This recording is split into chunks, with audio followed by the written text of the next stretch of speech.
I just wanted to tell you that the music we picked for me is actually my running music. That's great. So I invite you for running in the afternoon. Okay, so we are in a good rhythm. Yeah, okay. Hello, everyone. First of all, thank you so much to the organizers, to Maria Cannabal, to everyone who made sure I'm here with you today. It's a beautiful day outside, and I'll make sure I really go running along the lake today. But in this full day of Zurich, I discovered a beautiful city that has really a lot to show and a lot to tell. Starting with the food and fantastic breakfast in the hotel. But with what I'm going to try to do today is I'm trying to convince you that Slovenia has a lot to show also. This is why we will do also some talking, and also actually the first part of the presentation is going to be my story. It is very important because the food is just the food. There are a lot of great chefs around the world, but the greatest always tell stories.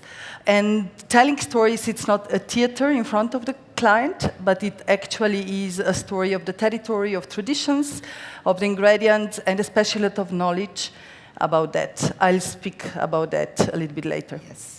I just wanted to give you a little map, because actually yesterday in the evening I had a long discussion with some of your guests at the terrace, and I discovered, and this is why I changed a little bit my presentation today, that even Swiss often don't know anything about Slovenia, so yes. And about our identity, which is very crucial and very important when we are cooking. So this is where we are. And it's 45 minutes flying from Zurich only. So Austria on the north, Italy on the west, a big piece of Croatia. We keep on fighting about food produce all the time. Krajinska klobasa and teran, we don't know who's everything released, but we are best friends, really. And then a little piece of Hungary on the east. This is a very important map. If you look at it, you don't maybe realize that Slovenia is an extremely small country. It has 21,000 square kilometers. This means that from the west to the east, so from Italy to the East Croatian border, you pass it in 2.5 hours, and from the north to the south, you actually need 1 hour 45 minutes. Wow. And this is very important in a storytelling about the food. So look at the big countries that are actually bordering us. So Italy, with its very strong food culture. Austria, with then Germany on the north, with a strong North European German culture. We have Hungary on the east with the lowlands, with pumpkin oils, with pumpkins, with pork. And then I tell you a little detail which you see how important it is. And then we have Balkans on the south. So when they ask me, what is Slovenian food? I normally say, look at the map, and you'll understand it's one of the windiest countries in the world, because the people and the cultures have been always mixing up. But when you have this small country, it means that everything has been mixing up. So you will understand through the 3 dishes that I'm cooking today that this is actually a real story. If you look at the western border and then eastern border, it is 2 hours driving, 2.5 driving by car, but the life expectancy of people is 10 years difference because of our natural diet. So people on the west live generally 10 years longer life than people on the east. No. It's in such a small country. So I just wanted to start this presentation with that, so you can place us a little bit better, and then you'll understand a little bit of our story of Hiša Franko. So first, quickly, something about me. This is important to know because I think the food of a chef has 3 important elements. The first one is personality of the chef. The personality, it's like a patchwork of whatever happens to us in our life. It is especially if we live with open eyes. It is our traveling, it is our childhood. It's really a lot of things. The second thing, which is so important, is a territory, and the third one is a season. And if you give the same produce to 2 different chefs, if they cook from themselves, they will make 2 completely different interpretations. So she told you already, I never meant to be a chef. I actually, when I finished the International Science and Diplomacy University, my parents have been really mad with me. I was supposed, to be in Brussels a diplomat, someone you are really proud of. I come from an intellectual family, so the problem was that, cooking is not a star work. It's actually cooking, is using hands. My hands are really terrible. And Slovenia, maybe by not being a very traditionally gastronomic country, the chefs never really had an important role in our culture. So what happened was, like, my father didn't talk to me for 6 months, but after, actually, I just met my husband, and he said, "You're not going to cook." And I said, no, I can't cook. And he was like, but when he saw this relationship went on, and he was like, "Are you going really to Brussels?"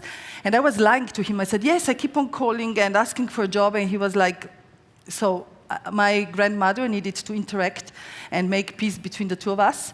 And my mother, after all the words, is still not really the happiest person on the world. I mean, we've been in Sri Lanka and somebody recognized me, and she was like, "Oh," they asked her, "How is it to have such a famous daughter? She's such a great chef." And she said, "Well, she's not really cooking." And we were all like, "Mama, what are you saying?" So I raised up in this world, so I needed actually to prove to my mother-in-law also, who was holding the kitchen before, that I can do it, and to my parents that this is something grateful, and it is actually a great job. So we traveled a lot since I was a kid. I was 15 years old when we did a first big trip to Tanzania, and after that, also after I met my husband, we were bankrupt, but we always had money for traveling, like backpacking sometimes, did the whole Asia, Africa. And in all these trips, I actually was opening my mind to new produce, to different approaches to the food, different traditions. But then the crucial moment happened. We took over the restaurant, and we didn't have a team which would follow our ideas. So one of the two of us needed to go to the kitchen. And my husband was already strongly into the wine business. So I said, okay, one beautiful day, I said, "I'll do it." And he was like, and I said, "I'll start from zero." So before 3 years, I was helping managing the restaurant, being more in the service. And I was pregnant. And that is an important information, because a year after I was pregnant again. So I had 2 babies parked in the kitchen, and we didn't have time to travel anymore. So what happened was that that is a crucial and very important information. So chefs need a lot of kilometers through different kitchens. They need to know how other restaurants work, how other chefs think. But it is very important. They do not exaggerate in that, because they need to find their own way of their expression, and they need to find their own ingredient around them. And so I think that moment was actually the real moment I started thinking through myself. So I just didn't have time to travel with 2 children and the kitchen and everything, learning up. And this was the real beginning of my path. Being autodidact is very important, because I every day, still today, see things from another perspective, and sometimes with fantastic results, sometimes it's horrible, but these things are, I think, a natural evolution. The second important element, Marco, you can start with the photos, is actually the territory. So we live in the most beautiful Alpine valley you can imagine. I think Switzerland is beautiful, but what you will see on the pictures, you'll see that we can really compete, especially by the rivers that are really beautiful. We live in an Alpine valley which is very close to the sea. So this Alpine valley is super far away from everything. It is really far away. So 15 years ago, when we started, we called suppliers, and they were saying, like, "No, we are not coming to Kobarid just because of you. We need at least another restaurant, or you to be closer. So if you want our stuff, you can buy it by bus. We can send it by bus." And we were like, "You can't send fish by bus." And they would like, I mean, that's the only way you can get things. So we needed to build a chain of producers around us to be able to cook. And that was not a trend at that time. We are talking about this trend in this moment. But at that time, nobody spoke about that. That was 14 years ago. And that was like going to the Fishing Association of Tulmin, making sure we can have wild fish. So the Socha River, you saw, it's really transparent and beautiful, is having one of the most beautiful conditions for the perfect sweetwater fish. We went to the living meadows, found old traditions in fermenting cottage cheese, the warm cottage cheese, butter, cheeses. My husband built a cheese cellar, and Ripening your own cheese. we are ripening our own cheese. We are buying cheeses in different meadows. My husband spent some time in the meadow with farmers themselves, and we have results like up to 7 years. Nobody did that before. We found old ways of foraging. Foraging in Slovenia is not a new fashion. That has always existed because it's a poor countryside. But we have a local guy who is a son of a local doctor who has been foraging himself, and he's going beyond the knowledge of old people. So we are using whatever old people have been using, but also we went over it, and he's like every day coming with some new plants, and he is married to a botanic, so they do all analysis of the plants, and we really know it's happening. Often I say to him, can you please bring me this plant? And he was like, no, Anna, I don't, because I'm not 100% sure it's okay. And then about the season, I'll tell you a few things about that. And so it's the same thing with mushrooms, with the berries. But then, out of whatever you can find in the mountain, from the goat kits and to the lambs, and only in the season when it's their time, we found the connection to the sea, because our valley is called the Mediterranean Terrace, because from 1,000 meters already, you see the whole Gulf of Trieste, from Savudrija, which is already in Croatia, to Venice. You can, on a beautiful day, count ships in the bay itself. So imagine it's 50 to 60 kilometers air distance. So we are having the sea breeze coming from the sea to our mountain, washing like the nature. The minerality of the soil is different. The plants are different. This is how the final taste of the animals is different. And this is what gives one of the biggest important characteristics of our kitchen. We keep on combining land and the sea. Meat and the sea, you will see it through the 3 respective recipes. And because things that exist together in the nature, they naturally fit together. So instead of using salt or spices, we use fish to actually, in this moment, we have like a wrap of the lamb and crab with the crab brain, let's say. People say it's impossible, but they're matching together perfectly well. Okay. So this is our chain of producers, which have been, I think it's a 15 years old lasting work. It's still work in progress, but this is why our food has really original taste. And this is how, with this circle of producers, we actually helped the producers to continue producing things, and to young people to see a vision why they could stay in the valley. Because imagine we have no industry, so young people who need to survive, they need to have a work to do.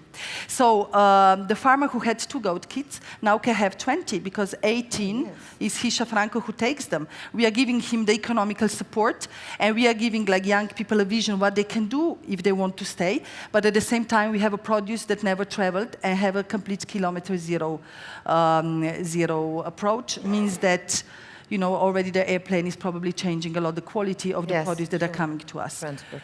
The third thing is the season, and I'll just be quick and then we go on the other part. The season, following the season, is absolutely the most important thing, because it makes us focus on what the nature is giving us in that moment. It makes us be creative, because the produce come and go, like if you want, in 3 minutes time. But also it makes us work with a lot of knowledge about things.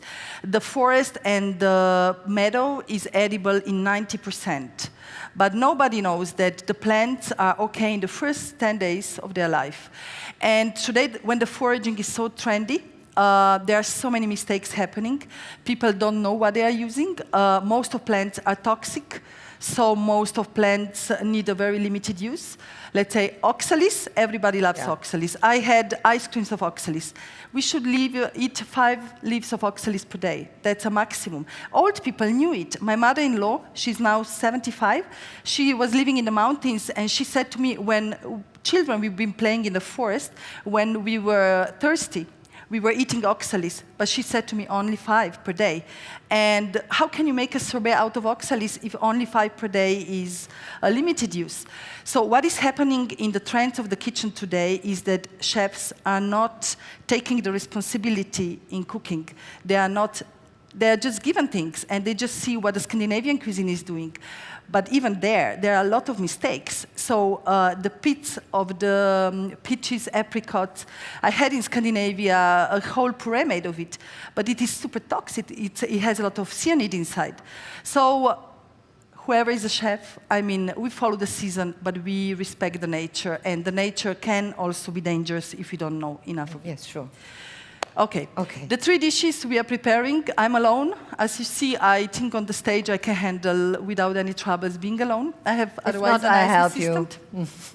So all the 3 dishes are actually telling the story of who we really are. With everyone, I'll explain you why the things are put together, and let's go. Yeah.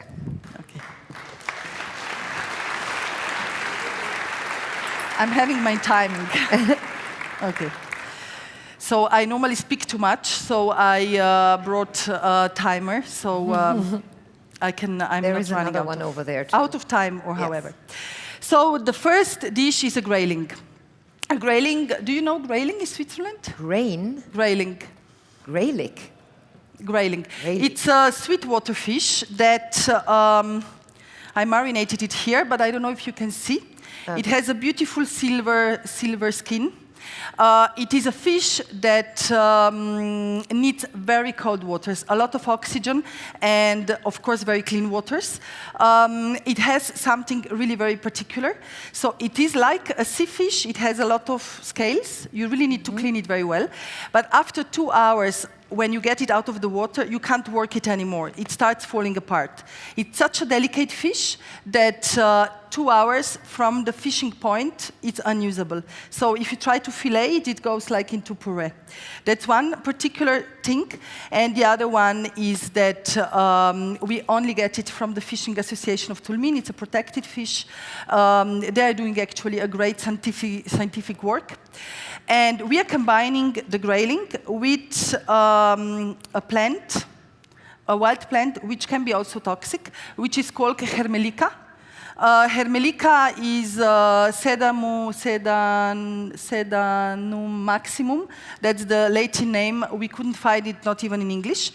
So, you know, nowadays you can find a lot of like oyster leaves, plants that are very juicy, very nice, but they are super expensive, and also they grow in the artificial environment. This plant lives along the river where grayling comes from, and it is as juicy as, let's say, the oyster leaf. You just need to know, so there is like lesson number 1, the dark green leaves, the bigger leaves are already toxic. You cannot leave them. So you normally open them, and you have like, this is what you would normally use. So what we did with it, we actually compressed it under the salty water. The salt was given by the, and I show you how I did it. Do you see these are the grayling eggs? So we put them into the brine water, and I'll explain you and show you what we did.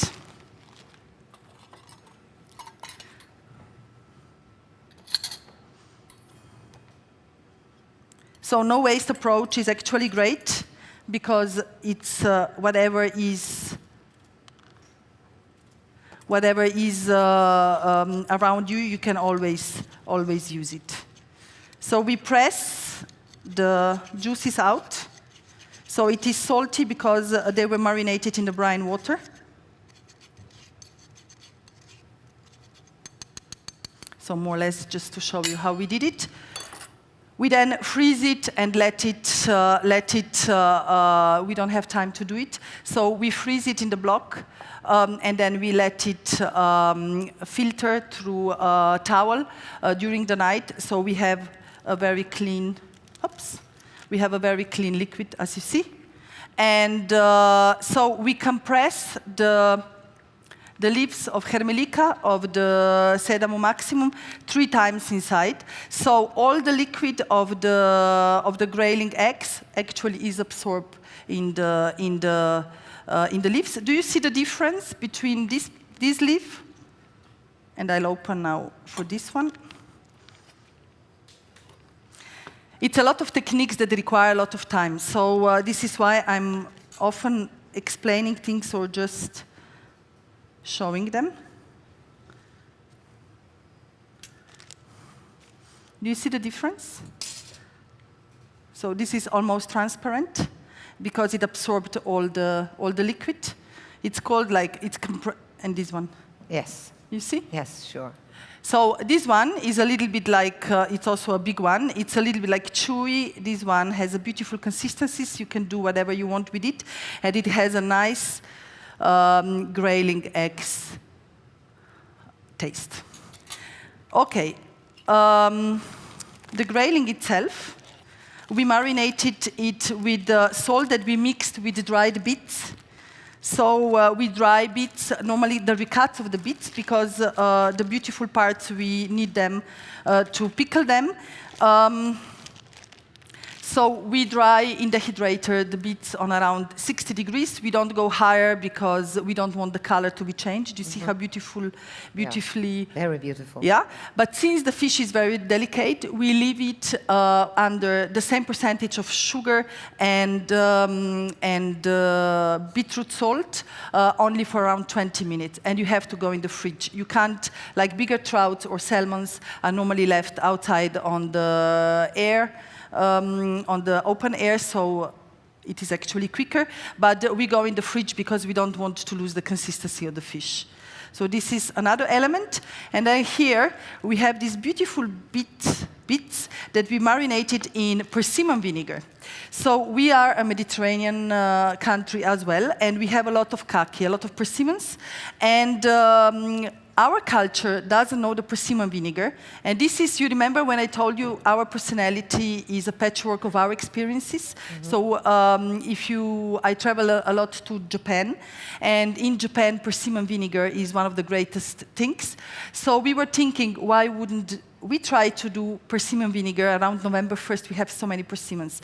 And the result was really fantastic. And they created their own madder, so we didn't use any extra madder, and it's really a really good thing. We did also plum vinegar, wild raspberry vinegar, so not putting the fruits in the vinegar itself, but making the real vinegar without adding the madder. Especially in the plum vinegar, we really had a lot of madder after that. So the beetroots have only been cut and then pickled directly in this persimmon vinegar. Look at the color. It's all completely natural. Great. And it's going to give an earthiness because we are working with the sweetwater fish. We are giving a lot of earthiness to the dish itself. Mm. So I start cutting. We have this beautiful bowl from you. They are really, really very nice. When I cut the fish, I don't want to do like a super thin slices, but I want the taste of the fish, so it's almost sashimi. I want the fish to have consistency. So I would like you to taste it, but you have to come to Hiša Franko. I'm really sorry. Do you have the dream was, everybody asks me, so was it your dream to become the best female chef? I said, I needed only to learn how to cook. And we were really investing in the quality because we needed the restaurant to have very good guests. We couldn't afford being like on the same position like 10 years ago. We would go bankrupt completely. So there is another thing that is so important in this dish, and this is this liquid. If you smell it, can you tell me what it is? The Swiss should know it very well. I'm not Swiss, but... Also Germans know it very well. Yes? Close your eyes and think. It's fish? No. No? What's it? It's something fermented. I don't know. Oh, come on, sauerkraut. Sauerkraut? Oh, yeah. Oh, I never eat the sauerkraut. So okay. we share the same culture. So north of Slovenia, you see close to Austrian border, and then German culture. Yes. We do a lot of sauerkraut and also some other vegetables. We proceed them in a very similar way. But nobody knows how great quality is actually the water when we fermented cabbage. We remove the cabbage, and this water is sour and salty, has an excellent taste. It's healthy because it's a ferment, and we are going to dress actually the grayling with the fermented cabbage water. We have some pumpkin oil mayonnaise, and then you will see that with this dish we cover the whole Slovenia. So we use the fish from our river. We use the plant which lives alongside the river.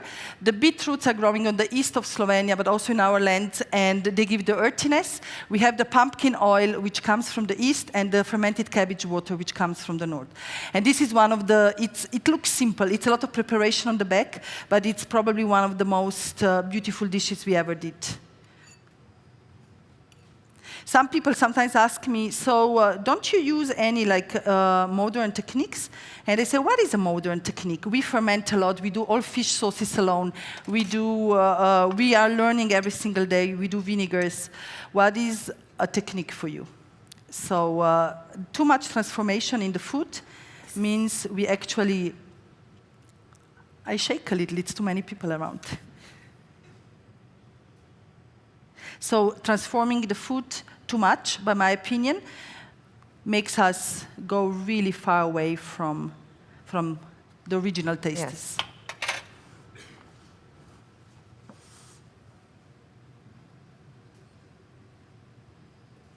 So you have the toastiness of the pumpkin seeds.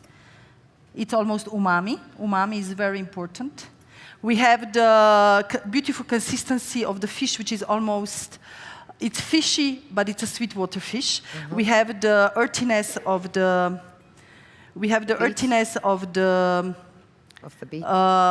beets, the umami of the pumpkin oil, and then we have the sourness and the saltiness of the fermented cabbage water. I put some drops of olive oil inside, and I just go over, and then I'll finish the. So it's a kind of almost soupy.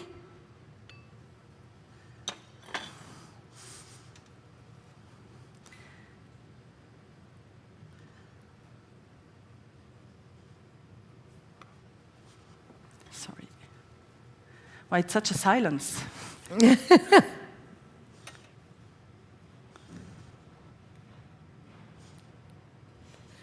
People are speechless. Okay. It's a beautiful dish which represents Slovenia #1. Okay. Ja, da haben wir hier den ersten Teller, meine Damen und Herren.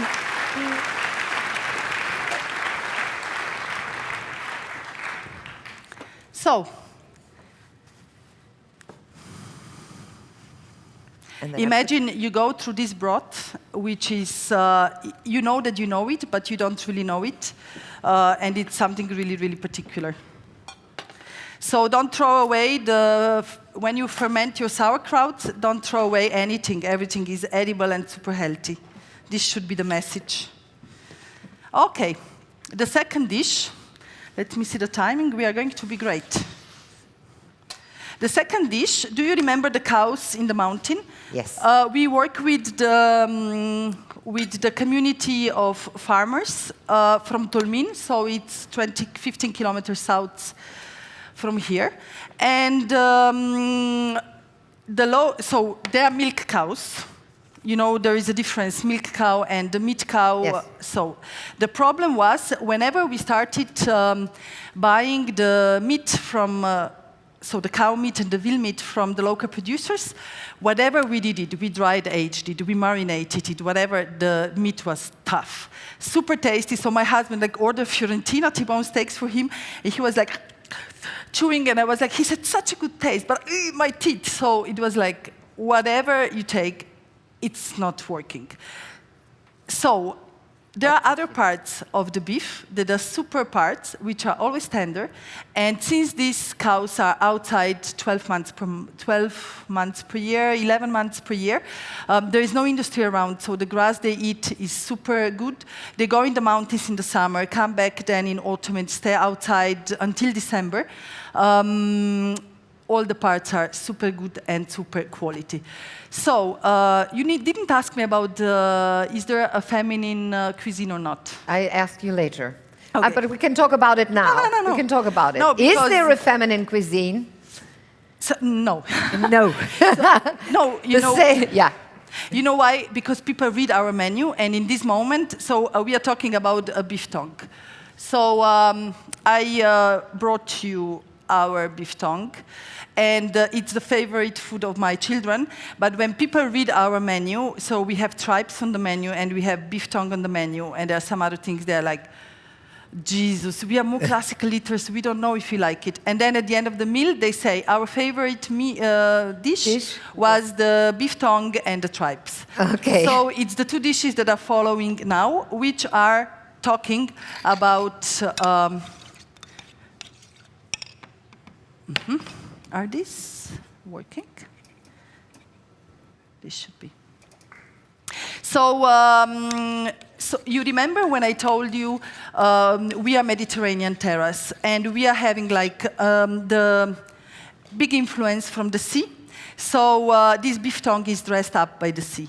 So we use the corals of the scallops in the lagoon that is 50 kilometers away from us. We find throughout the year beautiful scallops. These were bought here because I came to Zurich from Budapest. But anyway, they are small but super tasty. And the coral, which often people throw away, is actually its best part. So we have a beef tongue, and we are slicing it as traditionally. You remember when you have like cold cuts, and people eat beef tongue together with pickles. So we'll cut it in a very similar way, but a little bit bigger slice.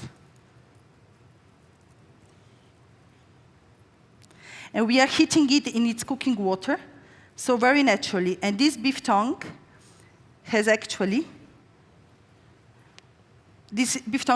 been cooked in a traditional way. Remembering the traditions, we try to cook it on a low temperature. We try to cook it on in different modern ways, and it was always not as good as you put it on the fire, like old ovens in the houses. You put the beef tongue in, just some carrots and some bay leaves, and you put it aside to cook. So it means that the women went working on the fields, and when they came back, it was done. So under boiling, around 85, 90 degrees all the time, so not too hot, direct fire. 3-4 hours, we marinate it in salt a little bit before, and it is one of the most tender meats you can ever imagine. So the next thing we did, my traveling brought me into big love for dashi, Japanese dashi. But I would never cook Japanese dashi at home. So we did a personalized version of it. A Slovenian version. Yeah. So on Sunday, we have like a lot of fish recuts from Saturday and Sunday. We have the bones of sardines, heads of sardines. So we store them all, and we dry them. We dry them, slightly ferment, and then dry. And you would not believe. So even Japanese say you don't need bonito flakes all the time. This dashi broth with some seaweed inside is an excellent broth. So I call it dashi because it has dried fish, and it has the seaweed inside, but it is 100% brought from Japan to our place. Oh. So the dish is actually very simple. We pickled some celeriac. So celeriac is not necessarily only cooked. Celeriac can be cut very thin and pickled in some apple vinegar with a little bit of water and just a little bit of sugar. And what happens is that you have a beautiful aftertaste of celeriac, which is crunchy and just with a little bit of sourness on the back. And then we don't throw away anything, if you remember well. So we have the seaweed that we marinated in our homemade fish sauce with a little bit of sugar. So it's a little bit sweetish, but still very crunchy. So I don't know if you can see it. It's still very crunchy, and it's going to be like a surprise of the dish. Every dish sometimes needs surprises. We first need to do the work of the scallops.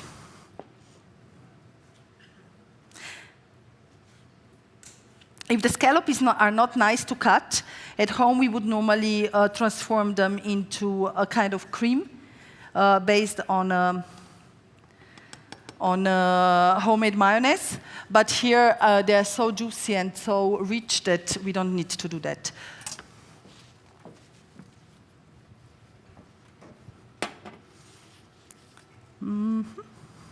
Sorry. So here is a smoked celeriac. It's a celeriac which was cooked in charcoal oven. So it gives beautiful smokiness, and smoking is important for all alpine world, but it brings you again to the umaminess. Never forget, umami, the fifth taste, is actually one of the most important things in the food itself. So it's a dish full of surprises, and you will understand why. Can people see me plating? Yes.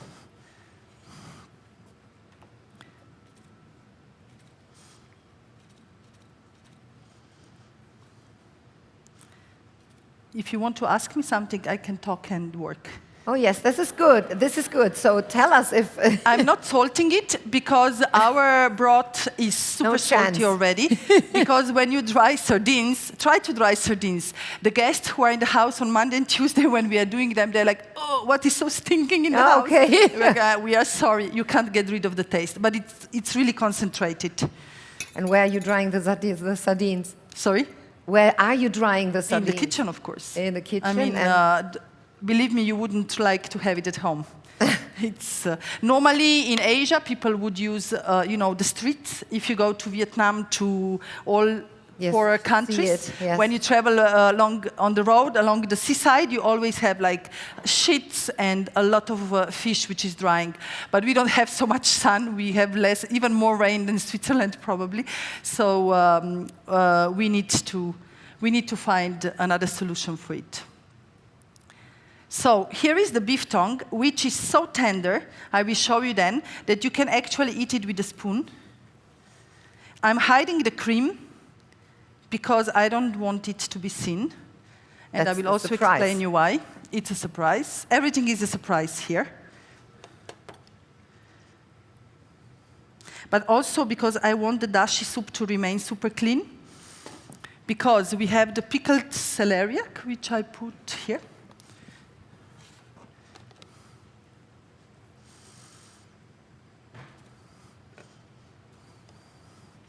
And this is going to give the sourness because it is pickled in the vinegar.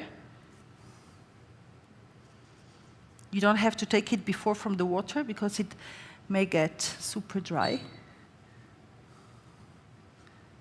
So it's just fresh made.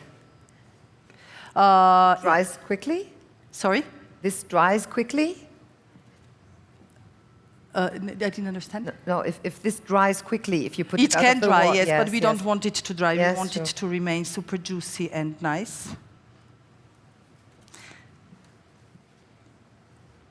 And at the end, in front of the guest, do you want to be my guest here?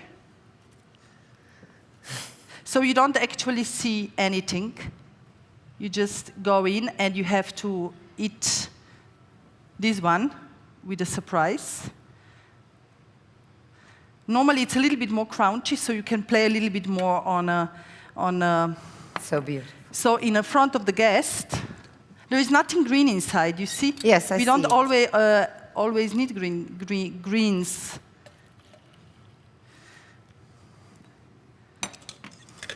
I hope this works well. So this dish is supposedly brought to the client like this, and then the strong dashi broth is served in front. So it goes more or less.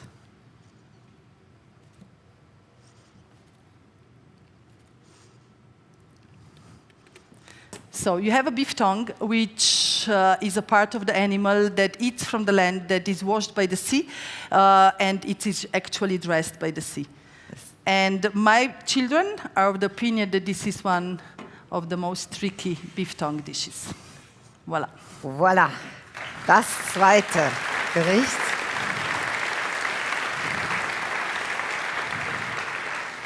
Oh, now we have the last one. Now the funniest one. The one one of the reasons why women,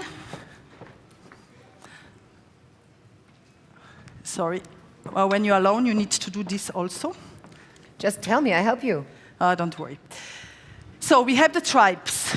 The tripes are one of the, especially if it is the cows which come from the local community.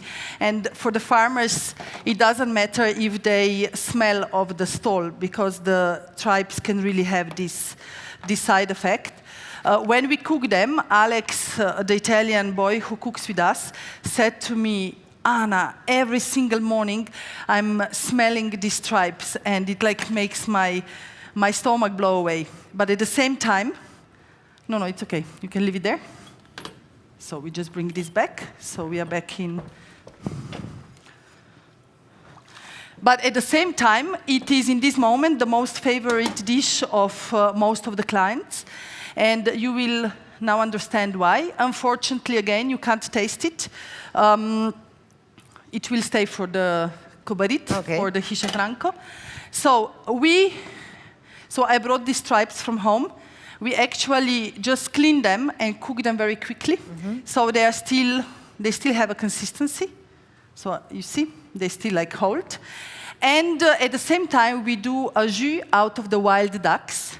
So we remove the breast because we need it for another dish, which is a sister of this one. And so out of all the bones, the carcass, actually, can you see the color? We bring down this fantastic jus, which is really, really super rich. And we are finalizing the tripes, the cooking of the tripes inside. So the last 1/3 of cooking of the tripes is actually in the jus of the wild ducks. So when we spoke before about the kitchen must be personal, I mean, who would ever think to cook the tripes in the wild duck jus? Yes. But one day I woke up and I said, this is probably just working. And people sometimes ask me, why do you think things are working? Or beef tongue and dashi, and I say I don't know, I can see the picture of the dish, I can see the taste. The stomach.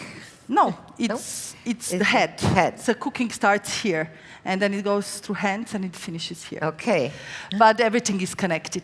So these tripes, we will now just simulate this last part of the cooking, are combined with very spring tasties.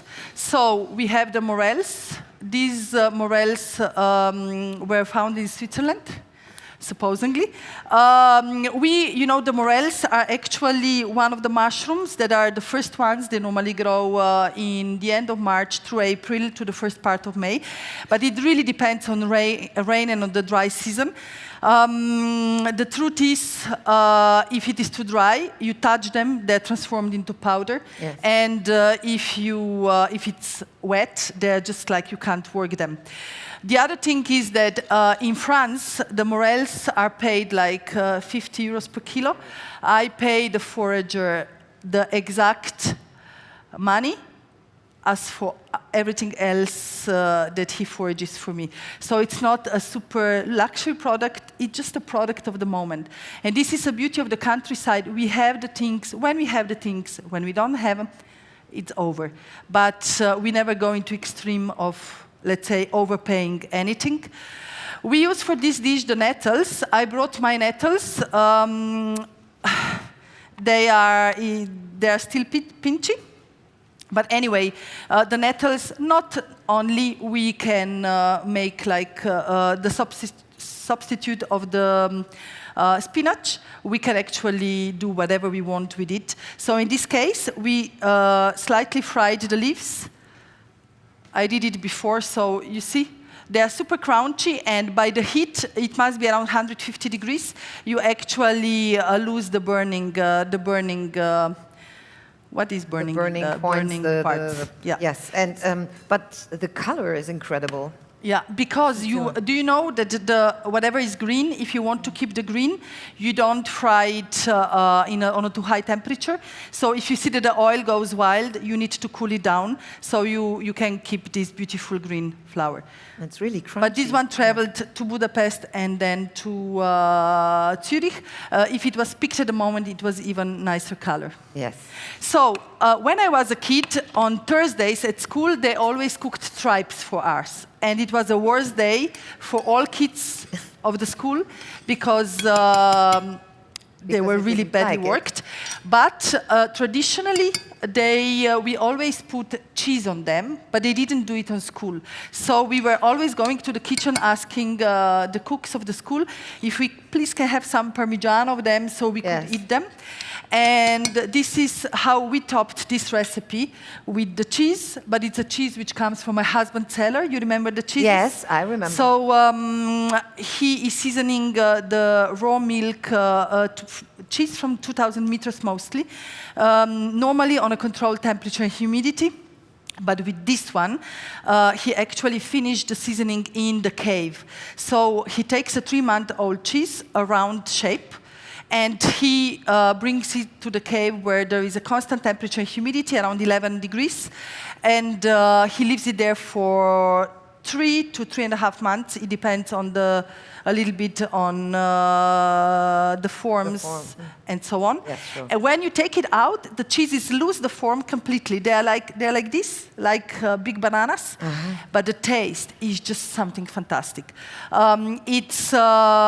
It's a young cheese which has a strong fermentation taste, so it's spicy but still young on the back. We do a little chips out of it by drying it in the microwave. It's a very simple trick. And then we crush it. And here we did a cream which is based on milk and on this cheese, so it just warmed up. So we are going to do the morels and the fava beans because we are in the spring. And then we will compose the dish. And let me see. We are 5 minutes too long already, so I hope it's not a problem.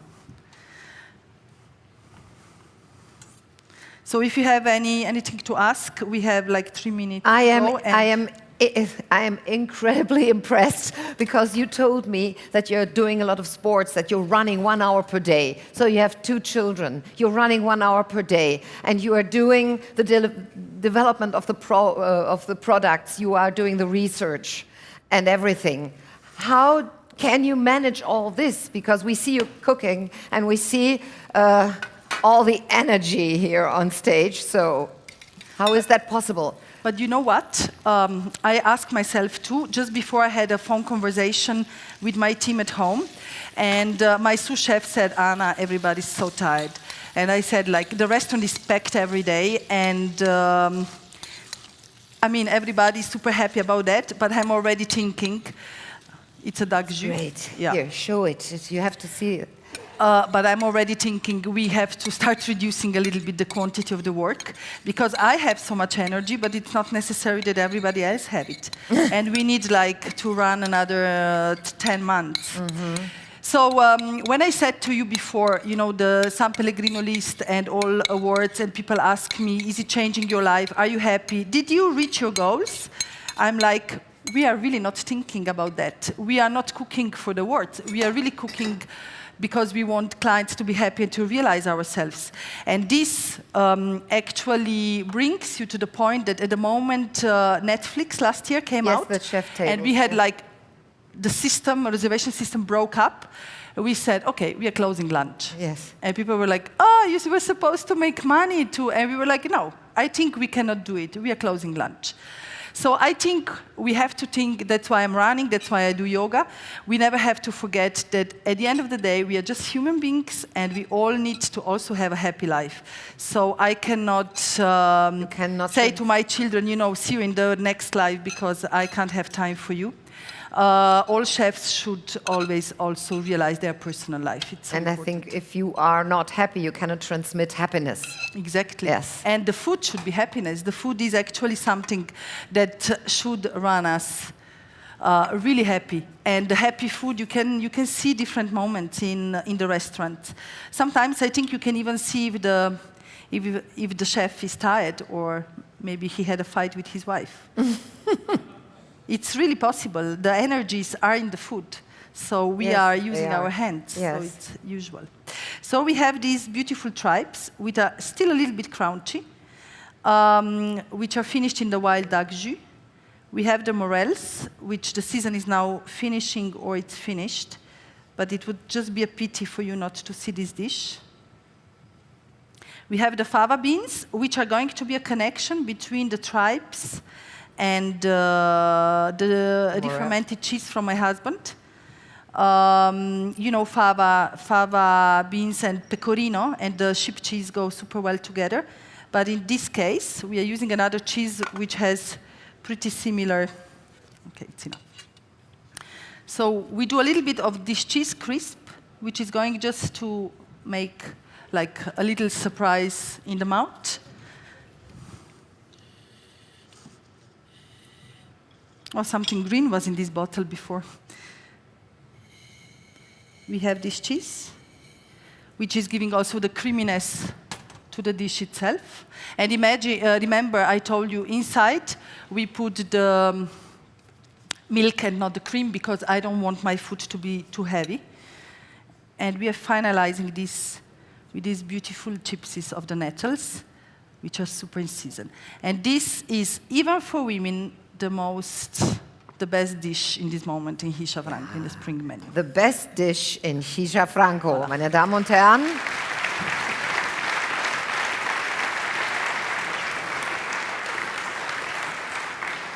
There it is. So only 9 minutes left. Incredible, incredible. Das ist ja unglaublich, oder meine Damen und Herren? Was für eine Energie hier im Stage One. Thank you. Thank you so much. And don't run away, we want to thank you. Okay. And I think that your story, we want to thank you. Your story is an example for all of us to make us change our lives and follow our passions, but to do it really well. Okay, I'll just tell you some last things, which maybe if there are any female chefs here, it's really important. Yes, the message to the female chefs, yes. No, it's really important. So I had 2 moments in the last 3 months that were like, I was shocked. The first one was in Australia, like 3 weeks ago. We went out for beer, and then there were 2 girls. They were a little bit drunk, and I said, "What are you doing?" We were sharing the table. They said, "We are cooking," and we were like, "Ah!" And they said, "Ah, we heard Ana Roš is in town." And I said, like, "Really? Who is she?" And they were like, "You know, she's a famous chef." And I was like. So we continued partying, and then I saw one starting going through her mobile phone, and she was like, "That's you." And I was like, "No, that's not me." And she was like, "That's you." And then Marco, my friend, said, "Yeah, that's her." And then she started crying, and she said to me, "I saw Netflix, and then I heard about the word, and I said to myself, one day I want to be her." And she comes from a poor family, and I was like, I mean, I needed to go to sleep after this one. And then I have a long conversations with girls at the age of 26, 27. Some are really great chefs already. Some are head chefs of the greatest restaurants of the world. And so we have 2 different stories. One is the girls say, in 1 year I'm quitting the kitchen because I need to start my real life. And I'm like, what does that mean? What is your real life? And then there was a Mexican chef. I was flying with her from Melbourne, and we talked a lot. And she said, "I'm 27," and she said, "I can't imagine how you can have a family. I'm never having kids." And I was like, "You don't want to?" And she said, "No, I love kids, but I love kitchens, so I can't imagine. I can't imagine it." And I said, "You know, everything is possible if you want it." So it is women with career would always suffer. We are never the happiest because we always let someone down. But you have to have a focus, and then you can have great children, and you can have a great career, and you can be cooking if you are a little bit conscious about your timings, some free time, and your physical and mental condition. So that was the great message. Thank you very much, Ana Roš. Sorry, very much.